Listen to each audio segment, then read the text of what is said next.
दोस्तों नमस्कार, मेरे चैनल पर आपका स्वागत है। दोस्तों, जैसा कि आप सबों को पता है कि बिहार में बहुत बड़े पैमाने पर बिहार के लगभग ज़्यादातर विद्यालयों में कुछ विद्यालयों को छोड़ करके वहाँ शिक्षा सेवक तालीमी मरकज काम कर रहे हैं और वो अपना जितना खूबसूरती से काम कर रहे हैं उनके लिए कोई भी शब्द कम पड़ जाएगा। कारण कि सभी टोलों से बच्चों को इकट्ठा करके विद्यालय पहुँचाने का काम रहता है इन लोगों के पास। लेकिन क्या आप ऐसा महसूस करते हैं कि जितना काम इनके माध्यम से किया जाता है या करवाया जाता है, बच्चा को लाने से बच्चा के माँ तक को शिक्षित करने का काम किसको है? शिक्षा सेवक तालीमी मरकज को। शिक्षा सेवक है ना, और तालीमी मरकज को है काम करने का। तो क्या आप कभी सोचे हैं कि इसके लिए इन लोगों के लिए सरकार के माध्यम से और कौन कौन सा कदम उठाया जा सकता है ताकि ये पूरा तन्मयता के साथ, पूरा दिलेरी के साथ, पूरा जोश के साथ, पूरा जज्बात के साथ और भी बेहतर काम कर सकें। तो आइए मैं सरकार से ये गुजारिश करूंगा कि इनका जो ये मांग है, इनका जो ये समस्या है, सरकार को इस पर और भी ज़्यादा गंभीरतापूर्वक विचार करना चाहिए। सरकार ऐसी बात नहीं है कि गंभीर नहीं है, सरकार बिल्कुल गंभीर है।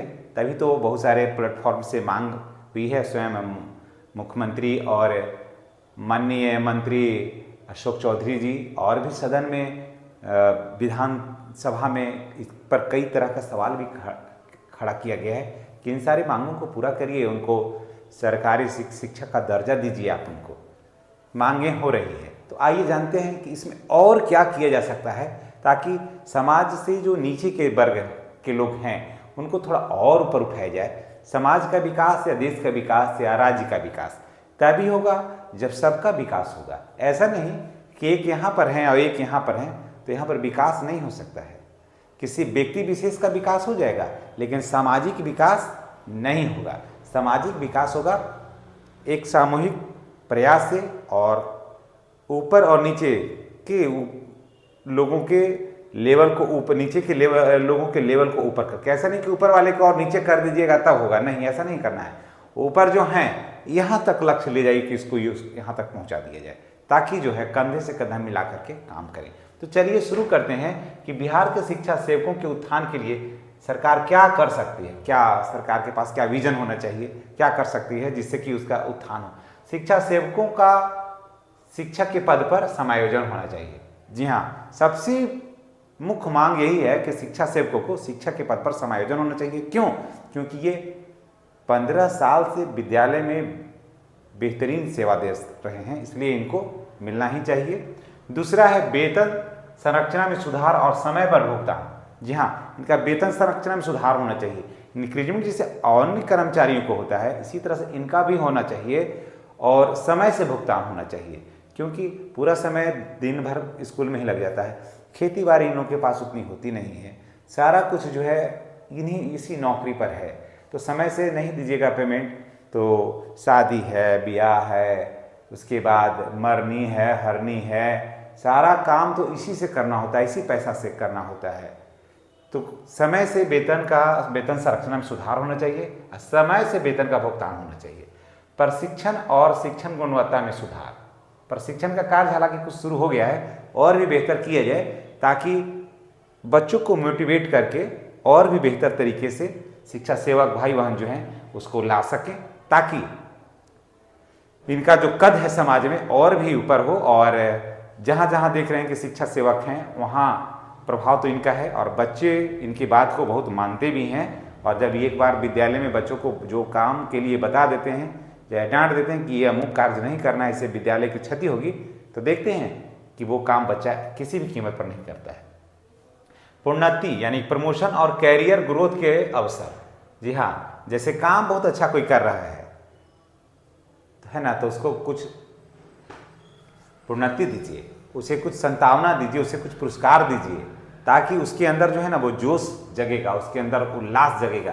तो इसमें क्या है, प्रोन्नति और कैरियर ग्रोथ के अवसर होना चाहिए। इसमें इनाम दीजिए, वरिष्ठ शिक्षक का दर्जा दीजिए, प्रधानाध्यापक जैसे पद पर। अभी आपने देखा होगा कि 1 to 5 के लिए आवेदन मांगा गया था तो वहाँ पर जो है शिक्षा सेवकों को भी ऐड करना चाहिए, और जो योग्य होंगे, जो पास करेंगे वो बनेंगे, जो पास नहीं करेंगे वो नहीं बनेंगे।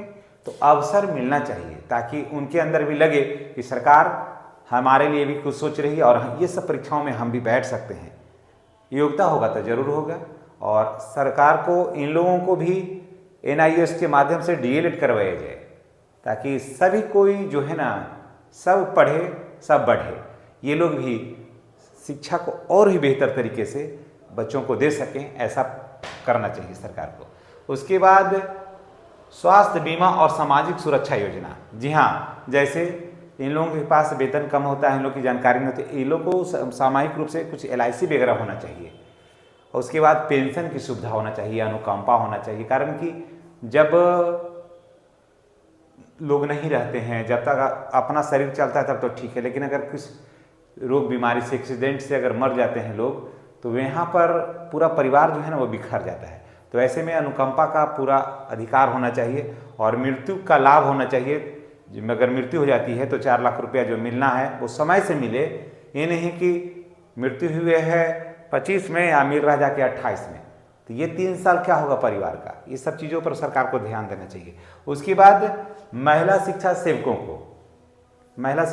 को ACL का लाभ अविलंब मिलना चाहिए। हालांकि इस पर बात हुई भी है और हमको लगता है कि अप्रैल में इसके लिए लेटर भी जारी हो जाना चाहिए। अगर नहीं होता है तो एक बार फिर मुद्दा गरमाई गई कि क्योंकि ये विधानसभा में इसकी घोषणा हो चुकी है, इसकी मांग पर मुहर भी लग चुका है, तो लेटर भी निकलना चाहिए। तो कारण कि जिनके अंदर भी हाड़ मांस है, शिक्षा सेवकों महिलाओं के शरीर में, इनको भी दर्द की अनुभूति होती है, इनको भी कठिनाई होती है इस पीरियड में विद्यालय आने में। तो सरकार को इन सब बातों पर भी ध्यान देना चाहिए। अगर और कोई बातें अगर छूट रही है तो तमाम टोला सेवक भाई बहनों से मेरा गुजारिश है कि कमेंट करके आप बताइएगा। आपका कमेंट, हम प्रत्येक कमेंट को हम देखते हैं अपने स्तर से, और कमेंट अवश्य करिएगा। और चैनल पर नए हैं तो चैनल को सब्सक्राइब करिए, वीडियो को लाइक करिए, शेयर करिए और लोगों के पास अपनी आवाज़ को पहुँचाइए। वीडियो के अंत तक आपने जो समय दिया इसके लिए आपको बहुत बहुत धन्यवाद।